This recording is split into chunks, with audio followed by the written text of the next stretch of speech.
अस्सलाम वालेकुम, hello and welcome to sports room. मैं हूं आपका मेज़बान नजीबुल हसनैन। ट्राई सीरीज पाकिस्तान में आज से शुरुआत हो रही है और Pakistan will take on Zimbabwe. अब से कुछ देर पहले आपने टॉस देखा जो सलमान अली आगा ने जीता और इमीडिएटली फील्डिंग का फैसला किया।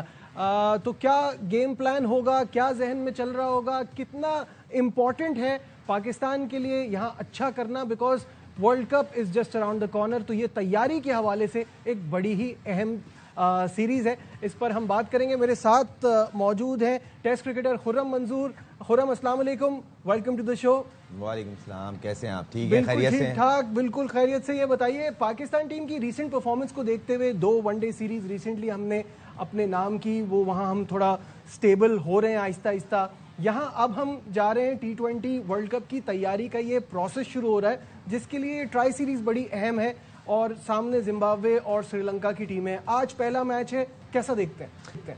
देखें, मेरे लिए मैं हो सकता है बहुत सारे लोग मेरी बात को डिसएग्री करेंगे। मेरे लिए एक सीधा सीधा फंडा है, जीत से बढ़ के कुछ भी नहीं है। जीत से और यही होना चाहिए, वो क्लब का मैच हो या पाकिस्तान टीम का मैच हो। तो अगर पाकिस्तान ये ट्राई नेशन जीतता है, आई होप कि ये जीते, अच्छी क्रिकेट खेल के, जिस तरह साउथ अफ्रीका को बीट किया इन्होंने श्रीलंका के खिलाफ, सही है। थोड़ी सी कमज़ोर टीम थी मगर इतनी आसान नहीं थी, उनको हराया इन्होंने और अच्छी क्रिकेट खेल कर आए। तो आई होप कि उस सिलसिले को कंटिन्यू करेंगे, मगर उसके लिए ये बोल देना कि हम वर्ल्ड कप की तैयारी कर रहे हैं, ये सब मुझे ऐसा लगता है अजीब सी ऑकवर्ड सी बात है। अगर आप ये स्टेट हुए सारे 2-3-4 मैच अगर आप हार जाएंगे, फिर आप क्या बोलेंगे किस चीज़ की तैयारी कर रहे हैं? तो आप बेस्ट प्लेइंग 11 बनाएं, आपका कॉम्बिनेशन अच्छा होना चाहिए, स्पेशली आपके अपनी कंडीशंस आपसे अच्छे कोई नहीं जानता। अगर आप इन कंडीशंस के अंदर भी अगर कोई मिस्टेक करते हैं, स्पेशली प्लेइंग 11 में, ये बार बार एक लफ्ज इस्तेमाल करता हूं मैं, प्लेइंग 11 में अगर आप डेलिबरेटली अगर आप मिस्टेक करते हैं तो वो आप अपने खुद जिम्मेदार होंगे। क्यों? देखें, अगर आपको पता है यहाँ पे रन्स चेज होते हैं तो आपने किस कॉम्बिनेशन से बॉलिंग निकालनी है अपनी, किन ओवर्स में आपकी टीम स्ट्रगलिंग फेस में आती है। क्योंकि देखें, अब आप ना प्रॉपर ऑलराउंडर के तौर पे साइम अयूब को 4 ओवर करवाते हैं, नंबर 1। नंबर 2, ऐसा भी देखा गया है, आपके कोच ने कहा कि नवाज दुनिया का नंबर 1 ऑलराउंडर है और उसको एक इंपॉर्टेंट मैच में अगेंस्ट इंडिया, जहां एक्चुअली में उसको बॉल कराई थी, 1 ओवर भी नहीं कराया गया, ये भी देखने में आ गया। तो कहीं ना कहीं कंफ्यूजन दिख रही है। फिर आपके पास इतना जबरदस्त एक यूनिक बॉलर आया जिसका नाम है उस्मान तारिक। आपको उसको बैक करना चाहिए क्योंकि अभी उसकी सबसे अच्छी फॉर्म है। अभी वो अपनी कैरेबियन लीग में टीम को जितवा के आया। फिर जिस तरह उसने लास्ट सीरीज में बॉलिंग की है, आसान नहीं होता प्रेशर को हैंडल करना। मेन चीज ये है कि आपको अपने सिस्टम में उसको किस तरह परफॉर्म कराना, ये कप्तान और मैनेजमेंट का काम होता है। तो आपके पास 2-3 कैटेगरीज तो आ रही हैं, स्पेशली ऑलराउंडर्स को लेके। आपका ओपनर का थोड़ा सा मसला था, वो सेटल डाउन हो गया है, बाबर बीच में आ गया है, तो आपकी थोड़ी शेप में टीम दिख रही है। मगर उन सब चीजों के लिए मैटर है जीत। अगर आप जीतते हैं तो ये सारी चीजें अच्छी लगती हैं। अगर इनमें मिस्टेक्स होती हैं, गंदी क्रिकेट खेलते हैं, तो फिर आपकी पिन पॉइंट होंगी गलतियां और उसके ऊपर आपको खुद नोटिस करना पड़ेगा। बिल्कुल सही बात है। थोड़े से स्टैट्स पर भी साथ साथ नजर डाल लेते हैं खुर्रम। जो T20 ट्राई सीरीज रिकॉर्ड है वो पाकिस्तान का बड़ा शानदार है, स्क्रीन पर भी आपके आ जाएगा। 2018 में जो जिम्बाब्वे ने होस्ट की थी, उसमें पाकिस्तान, जिम्बाब्वे, श्रीलंका, यही तीनों टीमें थी। पाकिस्तान जीता था। 2022 में न्यूजीलैंड होस्ट था, पाकिस्तान, न्यूजीलैंड, बांग्लादेश, वो पाकिस्तान जीता था। और 2025 में पाकिस्तान, अफगानिस्तान, UAE भी पाकिस्तान जीता। तो ट्राई सीरीज T20 में वेन्यू चाहे कोई भी हो, होस्ट कोई भी हो, पाकिस्तान का रिकॉर्ड अच्छा रहा है। और अब ये चौथी ट्राई सीरीज भी, जिस तरह की सिचुएशन लग रही है, पाकिस्तान के चांसेस बहुत अच्छे हैं। हेड टू हेड पर भी नज़र डाल लेते हैं। जिम्बाब्वे और पाकिस्तान के दरमियान टोटल 21 मैचेस हुए हैं, 18 पाकिस्तान जीता है, 3 जिम्बाब्वे जीता है। और अगर आप सीरीज की बात की जाए तो 7 सीरीज हुई हैं, 7 के साथ पाकिस्तान जीता है। बट यहाँ पे एक जो वरिंग बात है वो ये है कि पिछले 5 में से 2 वो जीते हैं, 3 हम जीते हैं। तो वो उनका रिसेंटली हमसे बेहतर जो है वो परफॉर्मेंस उनकी है रिलेटिवली पुराना देखते हैं। नजीब भाई, अगर आप ये देखिए रिकॉर्ड्स अच्छी चीज होती है, आपको अच्छा कॉन्फिडेंस देते हैं, मगर मेरा ये मानना है कि ऑन अ डे आपको अच्छी क्रिकेट खेलनी पड़ेगी। और ऑन अ डे उनकी टीम बहुत अच्छी शेप में है, स्पेशली कप्तानी का बहुत मैटर करता है। सिकंदर रजा जिस तरह का फाइटर क्रिकेटर है, दुनिया जहां में परफॉर्म कर रहा है, ICC की रैंकिंग में है और बड़ा बोलते हैं नेवर गिव अप एटीट्यूड है उसका। तो उसकी वो प्रेस कॉन्फ्रेंस में भी झलक रहा था, उसने बोला मेरे लिए मैटर नहीं करता सामने कौन सा ओपोनेंट है। तो ये अच्छी चीज है, डजंट मैटर कि वो किसी को नीचा दिखा रहा हो। वो अपने मुल्क की जर्सी पहना हुआ है और उसको ओन कर रहा है। यही चीज़ होती है जो आपसे परफॉर्म कराती है और सामने वाले को मैसेज देती है हम स्पोर्ट्समैन हैं और हम पॉजिटिव खेलने आए। जीत हार ग्राउंड में देखी जाएगी।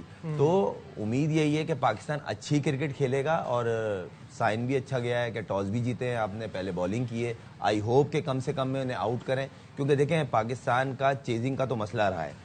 तो आई होप के पिच पे तो चेजिंग हमेशा नहीं देखें करती है, क्लैप का होता है अर्ली ऑन। नजीब भाई, अगर अर्ली ऑन विकेट्स गिरती हैं तो आपकी बैटिंग पे प्रेशर आता है, ये सब अच्छा। जानते ये खुर्रम एक बड़ा प्रॉब्लम है कि हमने एक चीज नोट की है कि जब भी पाकिस्तान, जैसे अभी आपने कहा ना विकेटें गिरती हैं जी, तो वो जो एक्सप्रेशन है जो जावेद मियांदाद कह के थक गए कि स्ट्राइक रोटेशन सिंगल डबल, हम उससे भी पीछे हट जाते हैं। प्रेशर हम पे हमेशा बनता है डॉट बॉल्स की वजह से, चाहे वो T20 हो चाहे वो वनडे हो।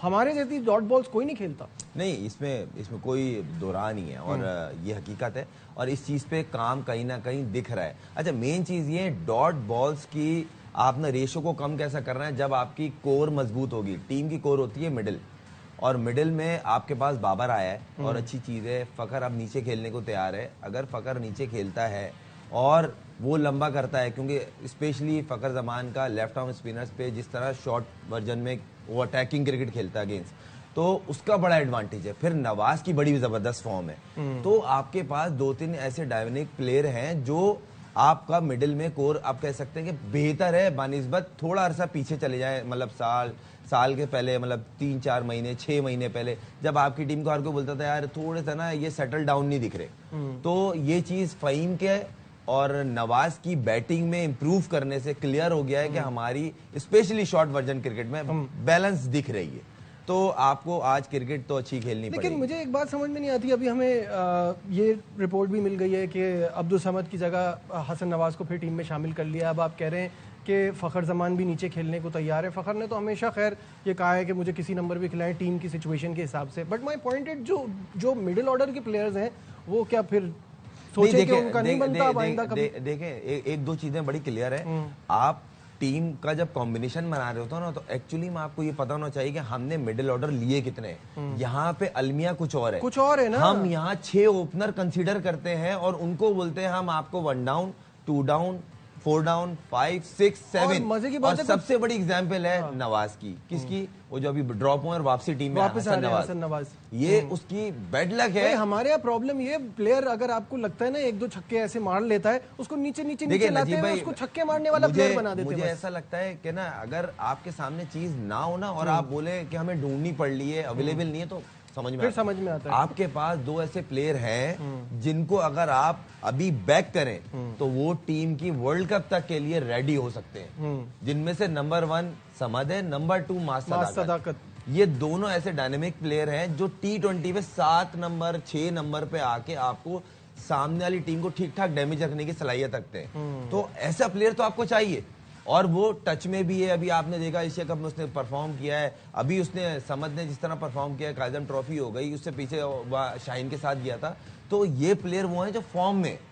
भाई आप फॉर्म ढूंढ रहे होते हो ना, यहाँ उल्टा है। जब बंदा आउट ऑफ फॉर्म हो जाता है फिर बोलते हैं आप बेंच से आपकी जगह बनी है प्लेइंग 11 में। हसन अली की सबसे बड़ी मिसाल है। हसन अली टॉप फॉर्म में था, उसको टीम में लिया, काउंटी में उसने बड़े आउट किए, फिर कायदम ट्रॉफी, फिर वो टीम में आया, वो बेंच 8-9 महीने बेंच पे बैठा और वो टीम से बाहर हो गया। तो कोई पूछने वाला है? तो आप जब फॉर्म को कैच नहीं करेंगे, उस्मान तारिक का जो मैंने जिक्र किया, उसकी फॉर्म बहुत अच्छी है। उसने कैरेबियन में उसको किसी बैट्समैन को वो रीड ही नहीं कर पा। बैट्समैन उसको ये होता था कि इसकी 6 गेंदों पे आउट नहीं होना है। जब बैट्समैन ये सोचेगा ना, मैं बैट्समैन हूं, मुझे पता है कि यार मुझे यहाँ स्ट्रगलिंग करनी है, वहां आप एक स्टेप आगे चले जाते हो। तो ऐसा बॉलर आपके बेंच पे, तो आपको खुद सोचना चाहिए ना कि हमने कौन सी फॉर्म यूज। और सही है, ट्राई नेशन है, अपोनेंट का नाम सही है, आपके मुकाबले में देखा जाए थोड़ा सा एक स्टेप नीचे है जिम्बाब्वे, श्रीलंका, मगर हरगिज ये नहीं है कि उन्होंने ये बोल दिया टॉस से पहले आप ही जीतेंगे। आपको अच्छी क्रिकेट खेलनी है और जीतना है, और वो भी तीनों शोबों में। और फील्डिंग मेन चीज है पाकिस्तान टीम की। पाकिस्तान टीम की फील्डिंग अगर आज बेहतर होगी तो बहुत सारी चीजें बेहतर हो सकती हैं। सही है। पाकिस्तान कैचेस बहुत ड्रॉप हुए और वो आपने रिसेंट में भी देखे हैं, बहुत ज्यादा हुए। अच्छा, पाकिस्तान की प्लेइंग 11 भी मैं बता देता हूँ नाजरीन के लिए भी, और खुरम आप भी सुन लें। साहबजादा फरहान, साइम अयूब, बाबर आजम, सलमान अली आगा, उस्मान खान, फ़खर जमान, मोहम्मद नवाज, फ़हीम अशरफ, शाहीन शाह अफरीदी, मोहम्मद सलमान मिर्ज़ा और अबरार अहमद। तो इसमें आप देख लें कि जो आप बात कर रहे थे फ़खर जमान 6ठे नंबर पे और मोहम्मद नवाज़ 7वें नंबर पे। तो हसन नवाज टीम का हिस्सा है नहीं अभी, उनको स्क्वाड में तो शामिल कर लिया। अब ये देखें ना नजीब भाई, अब इसके अंदर फ़खर लामौला 5वें नंबर पे जाएगा, क्योंकि सलमान भी टाइम लेता है, बाबर भी टाइम लेता है, सही है। अब फ़खर किस नंबर पे आएगा? 5वें पे। 6ठे पे कौन आएगा? 6ठे पे फ़खर है। 6ठे पे और फिर 7वें पे कौन आएगा? उस्मान। मोहम्मद नवाज, उस्मान को फ़खर से पहले रखा है, सही है। ये शीट में मगर हो मैं बैटिंग ऑर्डर बता रहा हूँ, ठीक है, किस तरह आएंगे। अब आप Usman basically opener one down है, अब कहीं ना कहीं गलत हो रहा है ना। नहीं, दूसरा मुझे एक बात बताइए, अभी तक आपको देख के लगता है कि he is ready for this sort of cricket? I mean, क्योंकि जितनी बार वो आउट हो रहे हैं ना, उनकी बहुत सारे फ्लॉज नजर आते हैं और यही प्रॉब्लम आपको हारिस में भी नजर आ रही थी। तो क्या आपको ये नहीं लगता जब आप बाबर को ले आए तो रिजवान को भी वापस ले आते, मतलब फिर क्या फर्क पड़ रहा है? नहीं, मॉडर्न डे क्रिकेट वाली बात तो चली गई ना पीछे। देखिए मेरा एक ये मानना है, हो सकता है मैं गलत हूँ नजीब भाई, के पिच को देख के, कंडीशंस को देख के कहीं ना कहीं एक दो प्लेयर को एडजस्ट किया जाता है। बाबर और रिजवान जिन कंडीशंस में वर्ल्ड कप है वो रिक्वायर्ड है, वो पाकिस्तान टीम की रिक्वायर्ड है, क्योंकि एक तो एक्सपीरियंस है, फिर वो कंसिस्टेंट परफॉर्मर है जो पेन लेके या प्रेशर में थोड़ा सा अच्छा परफॉर्म करते हैं। तो ऐसा तो मिडिल ऑर्डर चाहिए। तीसरा सलमान अली आगा खुद है, अगर ये कप्तान तब तक रुके तो ये खुद 3 प्लेयर आपके पास अगर इस तरह के हों, उसके बाद उस्मान 7वें नंबर पे जाएगा। आप मुझे बताएं ना, उस्मान को खिलाना वो सही रहेगा?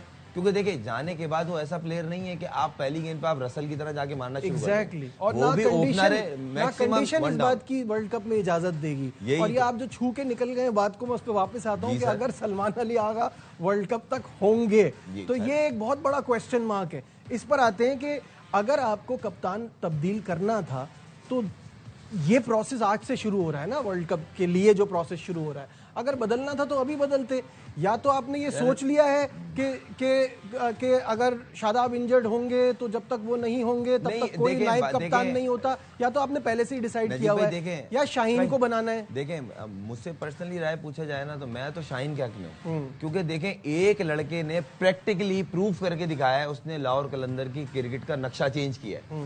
2 ट्रॉफी फ्लूक में नहीं उठाई जाती। सही बात है, सही बात है। उसने 3 फाइनल खिलाया, 2 जीता है, पहली बात, और खुद परफॉर्म किया है। 2 चीजें होती हैं, कप्तान कर रहा है मगर टीम जीत रही है, खुद की परफॉर्मेंस नीचे है। एक होता है खुद लीड भी कर रहा है, जितवा भी रहा है, फिर चेंजिंग्स, डिसीजन, राइट टाइम पे राइट डिसीजन, ये सारी बहुत चीजें होती हैं।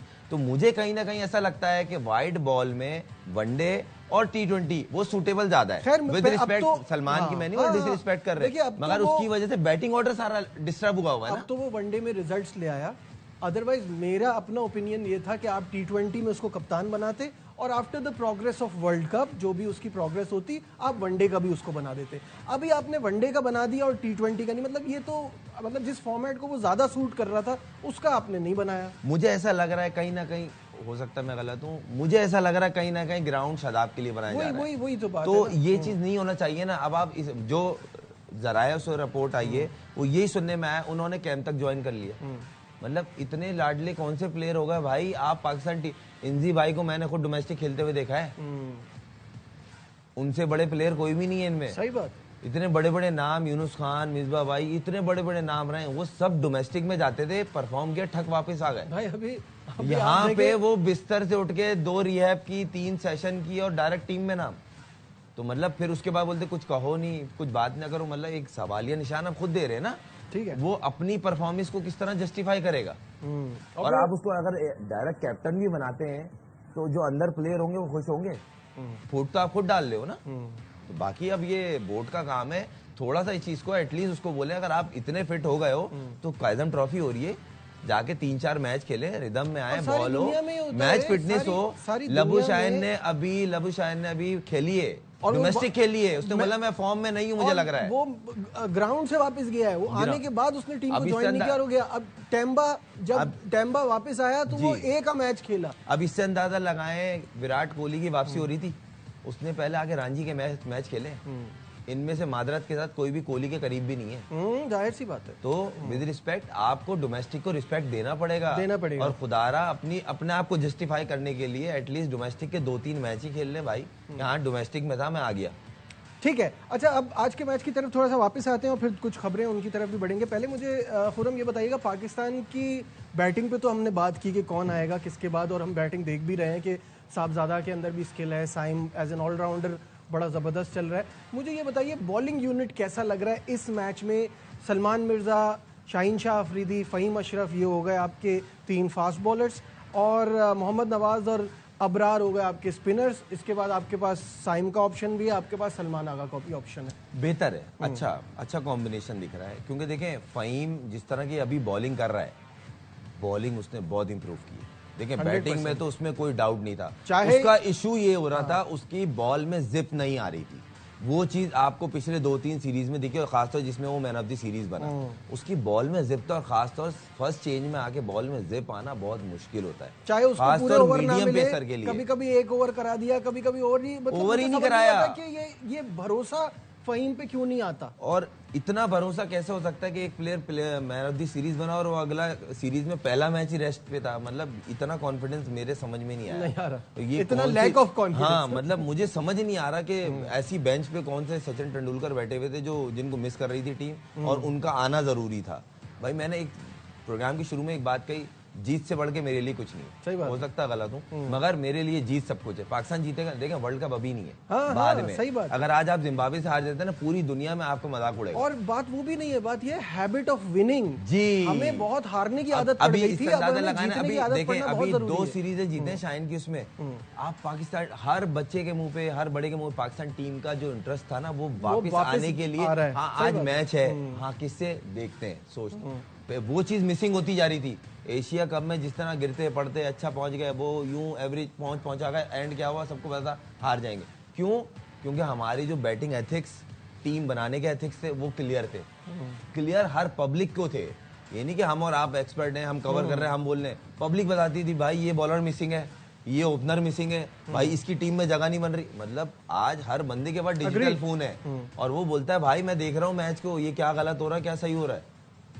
ठीक है, फिर मैच पे दोबारा आएंगे। अब थोड़ा सा कुछ खबरों की तरफ बढ़ते हैं, जिसमें कौमी बल्लेबाज बाबर आजम पर आईसीसी कोड ऑफ कंडक्ट की खिलाफ वर्जी पर जुर्माना। बाबर आजम पर मैच का 10% जुर्माना और डीमेरिट पॉइंट भी दिया गया। बाबर ने श्रीलंका के खिलाफ तीसरे वनडे में आउट होने के बाद विकेट पर बैट मारा था। बाबर ने अपनी गलती का एतराफ भी कर लिया है। तो एक तो ये तो खैर ऑब्वियसली खुद बाबर ने माना कि गलती हुई है, but over hate of the moment होता है। बट ओवरऑल अगर आप बाबर की ये वनडे सीरीज देखें तो हाउ कॉन्फिडेंट आर यू कि वो जो ट्रैक उनसे मिस हो गया था उस पर वो वापस आ गए? देखें फंडा कुछ भी नहीं है, आवाज थोड़ी सी दबी है स्ट्राइक रेट की, वो कंसिस्टेंट होना शुरू हो गया। उसको सिर्फ एक ही चीज की प्रॉब्लम हो रही थी, आपको ये फोर्सली कहा जा रहा था सर्किल के ऊपर से मारो, स्ट्राइक रेट की तरह खेलो। भाई वो कंप्लीट प्लेयर है, वो हिटर नहीं है, वो पैकेज है। जब वो रन करता है पाकिस्तान जीतता है, वो कंसिस्टेंट रन करता है। सही है, उसमें प्रॉब्लम है, आप उसको ऊपर से नीचे ले आए ना, यहाँ पे उसी तरह का प्लेयर चाहिए जो संभाले, टीम का पेन ले। अच्छा, ये चीज प्रॉब्लम तब कर रही थी जब ये क्रिकेट एज ए ओपनर खेल रहा था। 100% कि आपको आपके पावर प्ले का एडवांटेज नहीं मिल रहा था। साहिबजादा फरहान साइम है ना, खुला जाते हैं स्ट्राइक। लेकिन साहिबजादा फरहान का भी तो मसला है ना, साहिबजादा फरहान छक्का मारेगा तो अगली 4 बॉलें डॉट होंगी, उसको भी तो बदलनी है ना ये चीज। देखिए हाई रिस्क प्लेयर जो होते हैं ना, वो जाते शॉट पे ही है। अब अनफॉर्चुनेट उसकी इत्तेफाक ऐसा हो रहा है, ये हर बार हो रहा है कि वो 14, 15, 18 रन तेज कर देगा, फिर आप जब देखोगे तो एंड में वही होगा 17 बॉलों पे 18 और 19 बॉलों पर 20। वो जो डॉट बॉल का परसेंटेज है उसका बहुत ज्यादा है। जो बाबर की बात है ना, आप कहते हो ठीक है, दुनिया में हर जगह ऐसा एक प्लेयर होता है जिसके अक्रॉस सारे प्लेयर खेलते हैं, बिल्कुल, but the problem with Pakistan team के बाबर, फिर आगा सलमान एंड फिर रिजवान आगा, हाँ ये सब एक साथ होंगे तो फिर तो हाईवे पे भी हम 120 पर ही रहेंगे। नहीं मसला स्कोर कार्ड तो दूर की बात नहीं, मसला ये नहीं है। फिर मैं एक वही बात कहूँ, पिच को देख के टीम सेलेक्ट करे ना, कहीं भी किताब में नहीं लिखा ये यहाँ जाएगा। भाई आप बोलो इस पिच पे हमें, अब भाई मिसाल मैं एग्जांपल देता हूँ, आके भाई पहले टेस्ट मैच के बाद इंग्लैंड से हम हार गए, उन्होंने बोला मैं डिसीजन ले रहा हूँ भाई, हमने स्पिन ट्रैक बनाना है, हारेंगे ना। दोनों मैच हरा दिया आपने इंग्लैंड को, डिसीजन लिया ना, पिच बनाई, पिच के हिसाब से आपने 100%, घर से नौमान को साजिद को बुलाया, जो दोनों को बोल दिया था क्रिकेट खत्म, आप लोग कुछ और देख लें, कोच बन जाए। उन्होंने आके वो रैंकिंग में लग गए, सीरीजों पे सीरीजें जितवा रहे। हुआ आपने उसको देखते हुए सिलेक्ट किया, तो यहाँ बैटिंग में क्यों नहीं कर रहे? रिक्वायरमेंट है तो लाओ, जहां तेज है, जहां बॉल तेज बॉल आ रहा है ऑफ द पिच, वहां पे उस तरह के बैट्समैन लेके जाओ। ये कुछ किताब में थोड़ी लिखा है कि इन्हीं दोनों को लेके जाओ भाई, आप अच्छा खेलोगे, कंटिन्यू करोगे, वरना आपकी जगह दूसरा लड़का आ जाएगा। अच्छा, जल्दी से मैं नाज़रीन को ये भी बता दूं कि साबिक कप्तान अजहर अली पीसीबी के ओहदों से मुस्ताफी हो गए हैं। जराये के मुताबिक अजहर अली ने सिलेक्शन कमेटी के रुकन और यूथ डेवलपमेंट के सरबराह की हैसियत से इस्तीफा दे दिया है। इस्तीफा ज़ाती मसरूफियात के बाइस दिया है। ऑब्वियसली जो खबरें सरफराज को लेकर आ रही थी, उसके बाद लग तो यही रहा था कि यही होना है। अजहर अली पर्सनली मैं जानता हूँ, he was very excited with the youth development programme. उनको लगा था कि मैं यहाँ कुछ ट्रांसफर कर सकता हूँ। तो ये जो खबरें आ रही हैं, इस पर क्या कहेंगे? नहीं, देखें बोर्ड के स्टेप हैं, और अगर सरफराज भी आता है तो देखें एक चैंपियन कैप्टन है और उसका एक अपना माइंड सेटअप है, वो डिलीवर करवाने की कोशिश करेगा। देखिए इन दी एंड करना तो प्लेयर ने, बात कर सकते हैं, मोटिवेट कर सकते हैं, बैक कर सकते हैं, एंड में प्लेयर ने डिलीवर करना है। अगर प्लेयर विली होगा, उसमें इतना होगा कि नहीं मैं कुछ करके दिखाऊंगा, मुझे आगे जाना, ये मेरी मंजिल नहीं है, पाकिस्तान टीम को जिताना मेरी मंजिल है, तो वो प्लेयर अलग होता है। इसमें से सबसे बड़ी प्राइम एग्जांपल ले लें मां सदाकत की। उस लड़के ने वो उन मैचों को देखें, उसमें और भी लड़के गए हुए ना, वो एशिया का भी खेल रहे, मगर उसने उन 2 मैचों से पाकिस्तान टीम का डोर मेरे ख्याल से नॉक कर दिया है वर्ल्ड कप के लिए, कि भाई आप मुझे कहीं ना कहीं कंसीडर करो। ठीक है, मैं 7 नंबर का अच्छा ऑप्शन हूँ। बस अब बिल्कुल आखिरी मराइल में है प्रोग्राम। मुझे ये बताइए कितने स्कोर आपके जहन में, considering Zimbabwe, considering the first game, कितने पे पाकिस्तान रिस्ट्रिक्ट कर लेगा?